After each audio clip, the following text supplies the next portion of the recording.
Ecclesiastes chapter 6. I have got to get a title for today's message. I need some direction. Lord, help me. Caleb is going to be here in a little bit. I need some inspiration, baby. Some inspiration. You know what I'm going to do? I am going to go. I need a little YouTube. I need a video. Favorite movie, Greatest Showman. Speak to me, man. Speak to me. Lord, speak to me.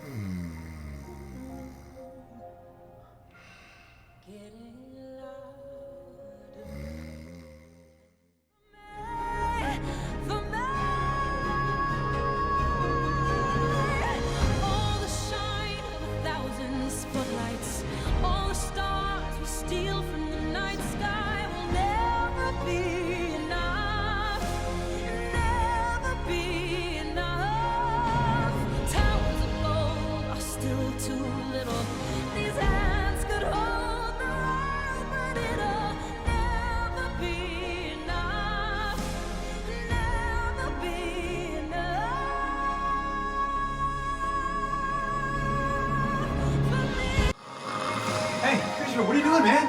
Christopher, hey. Oh my gosh. You scared ready to go? me. You know what time it is, man? Oh my goodness. All right. You have to give me a couple seconds. Dude, I had the craziest dream. Really? You were in it. Yes, I was. I didn't know what to do for. I was. Why looking did you for some- waste them pretzels, man? You know what they say, What's though? 5-second rule. All right, guys. I do miss having you here on Wednesday nights. It is certainly not the same. I do hope that you are staying connected in the Word. Perhaps you read the rest of Ecclesiastes chapter 5 and even got into Ecclesiastes chapter 6. That would be great. That is where we are going to be today. I do want to stay connected, not just through the Word, but just us. So my email address is, again, chris@mynewbridge.church. Get your parents' permission, and I would love to hear from you, what's going on, maybe what you've been hearing, what the Lord's been saying, but I do want to stay connected. So let's get into today's lesson, Ecclesiastes chapter 6, and here is my opening question for you. What are you living for? What are you living for? What's the first thing that you thought about this morning? What do you think more about than any other thing? Because that's kind of what you're living for. So what is that? Hopefully there's something that's coming to your mind. You might want to write that down, perhaps even in your journal, because the answer to that question will give us insight on how life ends. Because what Solomon is going to show us in this chapter is that if you're living for the wrong stuff, no matter how you do it, the result is never going to bring the abundant life that Jesus promised us we can all have, right? So let's get into the message. I was doing some research. Americans spend, ready, $830 billion on fashion. Gotta look good, dog. They spend $70 billion on pets, $12 billion on coffee. Coffee? We like it a latte. We in America spend $1.4 trillion on discretionary items, and those would be things that, ready, we don't need. So we spend $1.4 trillion on things we don't need, and here in America, we have, as a nation, over $1 trillion in credit card debt, which is buying things that we can't afford. So we spend money on things we don't need, and then we spend money that we don't have. And in Ecclesiastes chapter 6 sums up why we do those things. Ecclesiastes chapter 6, Solomon is going to show us the foolishness and the danger of living life under the sun. Whoa, Pastor Christopher, you mean like UV rays and all that harmful stuff? Because that's why I always bring some sunscreen. This baby, 30 FPS, man. Dude, I remember last year when I was at PCB, I got so red, I was like a cherry popsicle, man. Burnt. Woo! Jeez, dude. So no, that's not the under the sun I'm talking about. Oh, man. Well, hey, I love you, Pastor Chris. I love you, man. Yeah, I love you too, man. Thank you for sharing, though. Life under the sun refers to living life for this temporary world, for the temporary pleasures and comfort of this world, living life for self. And if you remember, in the earlier chapters, Solomon said that was vanity, was chasing after the wind. It was actually meaningless. It's empty, and it will never be enough. That's why we must live life not under the sun, but in the sun. I know the earth has its issues, but life in the sun, it's like 1 billion degrees or something. That's so hot. We'd melt. Yeah, that's so hot. That could, like, melt Elsa's ice castle. No. We need to live our life in the sun, as in the S-O-N, sun, as in Jesus. We need to live our life with Jesus and for Jesus. Oh, I get it. Not that sun, but that sun. Awesome sauce. Now, today's message is called Never Enough, and we are going to start in Ecclesiastes 6, 1 and 2, so you can follow along with me if you like. There is an evil that I have seen under the sun, and it lies heavy on mankind. A man to whom God gives wealth, possessions, and honor, so that he lacks nothing of all that he desires. Yet God does not give him power to enjoy them, but a stranger enjoys them. And this is vanity. It is a grievous evil. So that's Ecclesiastes 6, 1 and 2. So let's get into that a little bit. So we notice in these verses, has everything. So we're talking about possessions, yet doesn't have the power to enjoy them. So here's my question. Ready? Raise your hand if you have ever thought, if I could just have this, right? If I could just have this. Or maybe it's, if I could just do this. Or perhaps it is, if I could just accomplish this. Then I would be content. Then I would be satisfied. Then my life would be awesome. See, the reality is most of us don't have everything we want. Can I get an amen? Because I don't. And most of us haven't even accomplished everything that we would like to, or have we done everything that we desire? So here's our truth number one here in our first two verses. Truth number one is our lack of contentment, our lack of joy and peace and happiness, those things that God gives us. Our lack of contentment is not a result of what we don't have. Solomon's observation in these verses is based on his personal experience. And remember, Solomon had more and did more and experienced more than anybody that walked the face of the earth, right? So he did it at a level that we couldn't even imagine. And here's what he noticed: that you could have everything your heart desires. And guess what? It still will never be enough.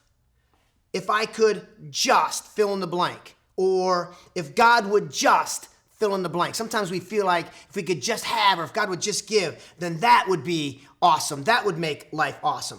But the truth is, ready? When God is not enough, get ready, because I'm going to drop this one right here. This is good. When God is not enough, everything else is never enough. Boo! That's right. Boo! When God is not enough, everything is never going to be enough. So he goes on, so we may think, what if I could just have? Right? That's the problem. So you're always chasing after something you don't have. But then he goes on and he says this. Ready? He says, but a stranger enjoys them. And this is vanity. A stranger enjoys them. So notice Solomon is going to shift from if I could just, from I gotta have it to now I got it. So he goes from I gotta have it and now he is I've got it. And notice what Solomon observes. Even if you get all and do all and experience all, guess what? Life under the sun is still, it's never enough. Goodwill, I don't know if you ever shop there. My wife loves to shop at Goodwill. Goodwill earns, I did some research, $5.7 billion a year. And you may be thinking, what does that have to do with Stranger Enjoys? Well, here's why. What does this have to do with Never Enough? Well, here's why. Goodwill earns $5.7 billion a year using items that people, ready, give away. What are we giving away? Well, we're giving them away because they no longer are things that we want. Items that we purchased, things that we had to have, stuff that was going to make our life full and complete, are now set out by the curb, given away and thrown away for someone else, for a stranger to take, to have, for a stranger to enjoy. Isn't that funny? So you can see the pursuit of. Doesn't matter. You may think if I could just have, no, it's not going to work. And even if you get it, here's what happens. You don't even enjoy the things, right? We give those things away. So Solomon transitions from possessions to positions. And this is what he says. Again, we're just in the first two verses. So there is an evil that I've seen under the sun, and it lies heavy on mankind. A man to whom God gives wealth, possessions, and honor. Positions. So we're going to talk about honored. Ready? So for most people, and teenagers especially, the thing that is most important is being accepted. It's the motivating factor. I want you to just even think about that, of how we dress, what we watch, and what we listen to. We want to fit in. And so because of that, that dictates how we act and how we dress and how we behave and what we watch, right? All to fit in. But this verse reminds us that all of the applause, because remember, he has honor. He is accepted. He is popular. He's noticing you can have all of those things, yet it's still vanity, right? It's still meaningless. All of the applause, all the acceptance, all of the admiration of others, right? The shine of 1,000 spotlights, the stars we steal from the night sky. What is, they'll never be enough, never be enough for me or you or anyone else. They're never going to be enough. But when you understand who you are in Christ, what he says about you, how he feels about you, when his love defines you, when his presence and power guide you, and when his promises drive you, when your identity is not based on what others think, but what on God says, well then, you're no longer living an empty, meaningless life under the sun, but rather a satisfying and fulfilling life in the sun, with the sun, and for the sun. So here's my question. Who are you trying to impress or please? Who are you trying to impress or please? Hopefully something's coming to your mind. And so here's my next question. Why? Why? Because Solomon's saying it's vanity. Trying to impress people, it's not going to work. People's mind changes and you can't please everybody all of the time. And some of us are trying to impress God. But here's what God says. God, remember, doesn't want us to impress him, but to press in to him. You can't impress God. He's made everything. He didn't make us so that we could try to impress him. He made us so that we would press in and have a relationship with him. And we're going to get to what it means to have a meaningful life. So let's continue on. 6, and we'll go to 3 and 7. If a man fathers 100 children, lives many years, so that the days of his years are many, but his soul is not satisfied with life's good things, and he also has no burial, I say that a stillborn child is better off than he. For it comes in vanity and goes in darkness, and in darkness its name is covered. Moreover, it has not seen the sun or known anything, yet it finds rest rather than he. Even though he should live 1,000 years twice over, yet enjoy no good, and do not all go to the one place. So here's really what he's saying. I'm going to finish kind of this thought. Long life, 1,000 years twice over, and many children, right? And here it says a man of 100 children. Those are both signs of biblical blessings. Both signs of biblical blessings, God's blessings. But here's what Solomon has noticed. God's blessings without God are not blessings. And here's the reality. We can't enjoy anything without God. And without him, he is the one who brings meaning to our life. He is the one who makes it full and makes it worthwhile. So let's end with this thought. In Genesis chapter 3, Adam and Eve, well, they had everything.